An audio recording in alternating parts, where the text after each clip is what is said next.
All right, today we're going to learn how to navigate the dashboard of the EMC 2020 website. We're going to start from left to right. The active alarms will list all of the alarms you have in your system. Now here you can see that 6E is a little high. It's not quite the alarm value, but it's getting there and you should probably pay attention to it. Now 6F is at and above the critical high point. So you're going to want to check out that apartment, see if they have, maybe they're cooking, maybe they have a space heater. You're going to want to pay attention to that. And that goes for every sensor in here. Now we have the heat map. You can see this heat map is broken into apartments, outside, and boiler room sensors. Apartment sensors are the sensors in the apartments. You can see all the values that they're currently reading right here. You can see exactly what they're reading if you press on it. So this one's reading 70.3, it says 70 up there. The set point that runs the algorithm, and then the alarm values, and then the last time it read. So this one read today, just 8 minutes ago, which is fairly normal. Sensors read about every 10 minutes. Now, we also have the runtime graph. This tells you how long your boiler read on the day below. So you can see, oh, January 9th was a little warmer than the next few days. So it had less time that it had to run, which is good. That's what we want. And as you can see, on January 11th, it was a little cold. So the boiler had to run a little longer to make sure everybody was warm. Moving further down, we have the temperature graphs. This is the apartments graph. You can see that this is the context for all of your sensors. You can see the trends. You can really see when the building was heated and when it wasn't. You can see when the boiler was on and when it wasn't. You can see this Hpd limit line that is there based on the Hpd laws in New York City, where apartments have to be above 68 degrees as long as it's 55 degrees or less outside and it's in heating season. So it's 68 degrees. And if you see us like in 6K right here, you see it's less than 68. You might want to check out that apartment. Maybe they have an air conditioner in that's letting out a lot of the heat, just bad insulation.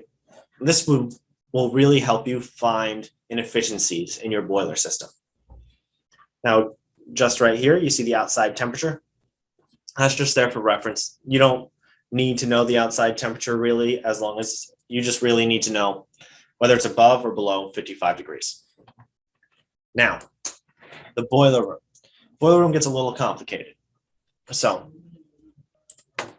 the stack sensor will tell you basically when your EMC is telling the boiler when to fire.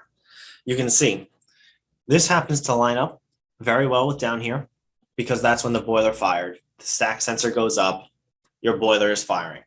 350 degrees is pretty average for one of these. So then we have the Aquastack. The Aquastack is the temperature of the water within your boiler. Now 220 degrees is a little high. So the sensor might be in the wrong place, but you get the idea of the boiler fired and the Aquastack goes up. That's going to be a pattern for a lot of these. When the boiler fires, these values go up.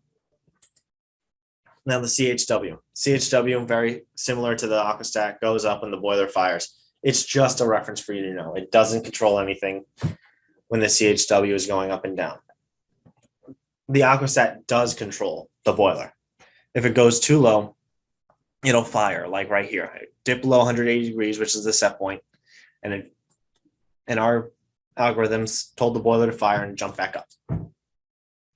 Now, this is one of the best tools right here that we have on the dashboard. This is the block chart. Block chart will tell you when the algorithms are telling the boiler to fire. You can see that the apartments was calling, the heat call was calling, because the apartments in the outside were both below the set point. So they fired the boiler. And you can see the result of that. Now the burner on signal, when our computer tells the boiler to run, we want a direct connection to the boiler that says, yes, I'm running. And that's the burner on signal. It's a confirmation tool. It tells us the boiler is running. And if you see a case where the boiler's on, but the burner signal's not on, and maybe these temperatures are still falling, it's very likely that you're having a burner failure in your apartment. So we're going to help you detect those too. Another good thing about the dashboard is we can take this data and we can check it on any date. You want to see the last week of data? We can do that. Just give it a second. And it'll come up with all of your data for the last week. These are all of your apartment temperatures for the last week. That's the outside temperature for the last week. There's your boiler temperature for the last week and all the times your algorithms have run and why. Now, sometimes you want to zoom in a little bit and say, oh, January 9th, I got a heat complaint. Let's see what happened there. So our website will bring up January 9th and see, oh,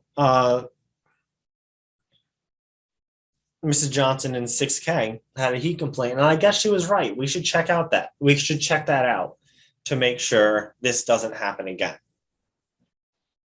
Or you can see, hey, the person in 6A had a heat complaint, but it was 71 degrees. They're wrong. And you can submit this data to HPD for your case.